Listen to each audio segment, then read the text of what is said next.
Hoje eu vou falar para vocês sobre distância focal.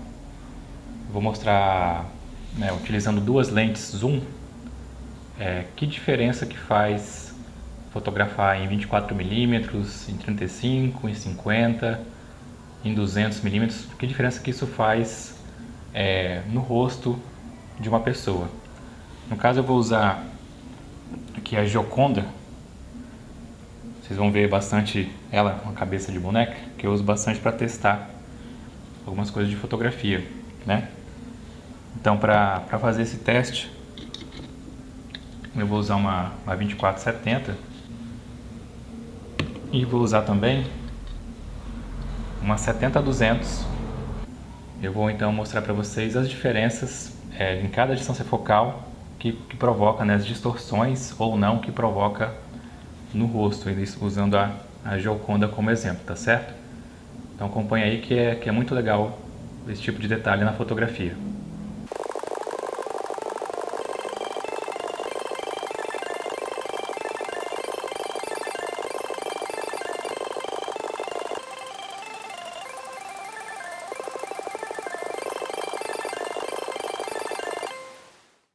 Então, pessoal, dando continuidade aqui às fotos em distâncias focais diferentes, e vou mostrar para vocês então os dois exercícios que eu fiz, né, mudando a distância focal. Na primeira parte, então, eu me mantive posicionado no mesmo lugar e fiz as fotos, então, ajustando o zoom da lente de entre 24 mm até 200 mm, tá? Então, ó, essa primeira foto aqui, ela está em 24 mm, né? Usei a 2470. Então, só para mostrar aqui todas as fotos, eu fiz com a mesma configuração, tá? ISO 3200, abertura f4 e velocidade 200, tá? Então aqui, ó, 24 mm, então primeira imagem. Depois eu fechei para 28 mm, depois eu fechei para 35 mm, tá? Mantendo a mesma distância. Aí depois em 50 mm, fotografando, mantendo a mesma distância da câmera para a Gioconda. Depois então em 70 mm, né? Vou mostrar para vocês que confirmando, né? Sempre mantendo a mesma configuração, tá? Aí depois eu peguei a 70-200 e tentei colocar em 85, ficou em 84 mm, mas dá para ter uma noção parecida, né? Da diferença já do quadro, de 70 para 84 mm. Depois eu fui então para 100 mm, ficou com 98, mas dá para ter uma noção. Dali então fui para 135, que ficou na verdade com 131 mm, né? Vou mostrar aqui mais uma vez que a configuração é a mesma, tá? E depois no final eu fiz nessa primeira etapa eu fiz em 180 mm, mais para deixar aqui na proporção da equivalência em zoom, né? Que a gente às vezes muito tinha acostumado a ver o zoom em vezes. Então se fosse, né, nessa variação de 24 a 180 daria em torno de 7,5 vezes de zoom, né? Então dá pra gente ter essa noção aqui da diferença. Então aqui, né, em 24 mm, aqui está 180 mm. Então eu estou sempre na mesma distância, a câmera do objeto, tá? E a diferença então é o zoom das lentes, né? Aqui à esquerda em 24 mm, aqui na direita em 180. Então aqui a primeira que eu fiz foi 24 mm, tá? Então vocês já podem reparar como a imagem fica um pouco mais arredondada. E, na verdade a gente tem a sensação de uma distância maior entre, no caso, as extremidades, né, que seria a ponta do nariz e a nuca dela.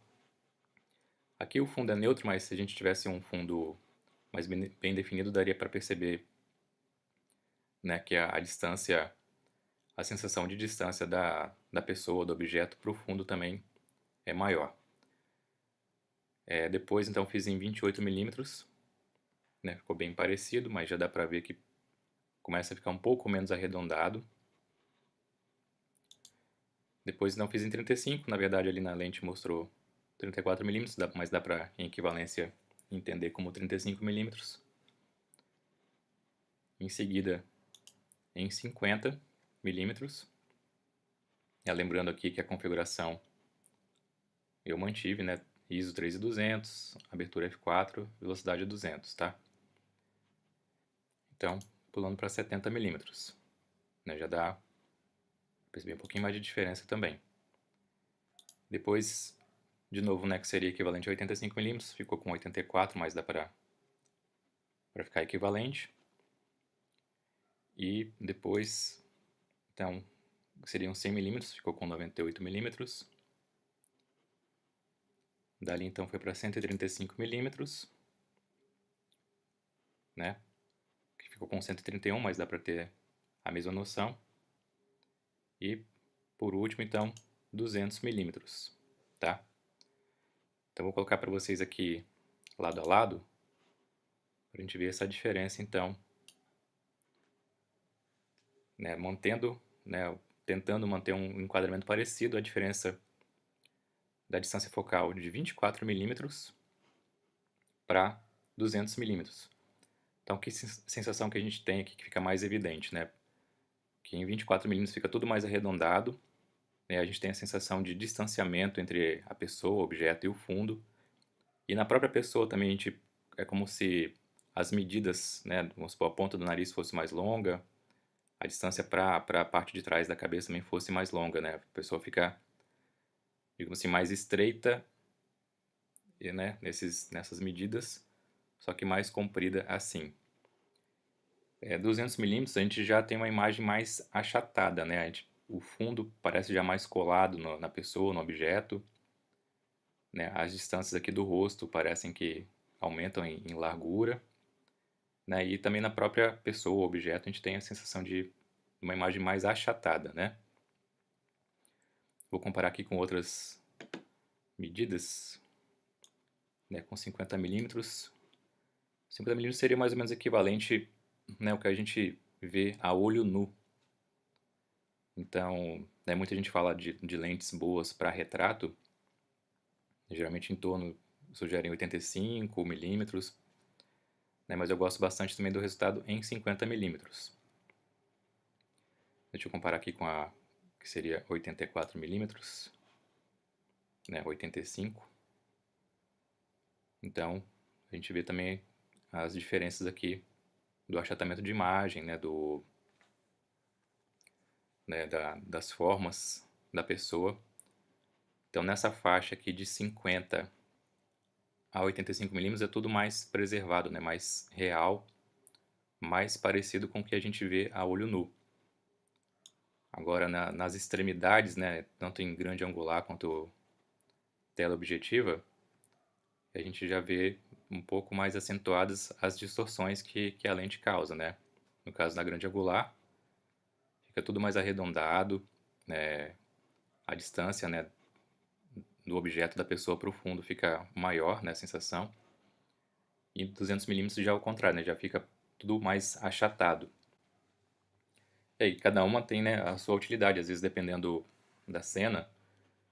Se a gente quiser dar a sensação de que, né, as pessoas estão mais próximas de algo no cenário, mais próximas do que de verdade elas estão, então é legal usar esse recurso da tela objetiva.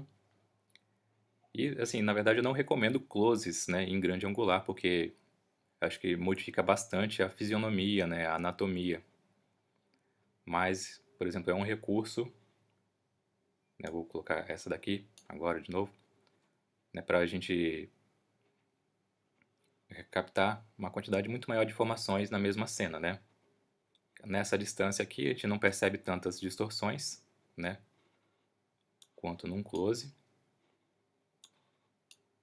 Só que é uma opção que a gente tem, né? Por exemplo, se eu quero que a pessoa esteja num cenário, né? Numa paisagem, então, e eu não tenho uma distância para eu fotografar, então o ideal seria uma lente 24 milímetros, né? Ou em 24 milímetros. Então, uma curta distância consigo fotografar a pessoa e mais uma série de detalhes na cena, né? Que poderia ser uma paisagem ou qualquer outra situação. E dessa mesma distância, né, em 200 milímetros eu consigo um close bem destacado da pessoa, né, o rosto. E como eu falei, né, tem essa sensação de achatamento na imagem. Fica tudo muito mais próximo e também o que está no fundo, né? Eu falei que nesse caso o fundo é neutro, não dá para ter essa percepção muito bem, mas né, tudo que está fora, né, do primeiro plano também parece mais junto, né, mais próximo. E né, de outra forma também, se eu não tenho como me aproximar o suficiente para, por exemplo, né, fazer uma foto dessas aqui, no caso, né, 50 milímetros, posso lançar a mão do recurso e usar uma teleobjetiva, nesse caso 200 milímetros, para conseguir o mesmo quadro, né, daquela cena, daquela pessoa. Então, claro, né, como eu falei, né, dá para perceber diferenças, né, na anatomia. Né, na minha visão, essa 50, 70, 85 milímetros são as ideais, né, para retrato, para preservar, né, os detalhes anatômicos, né, a fisionomia da pessoa.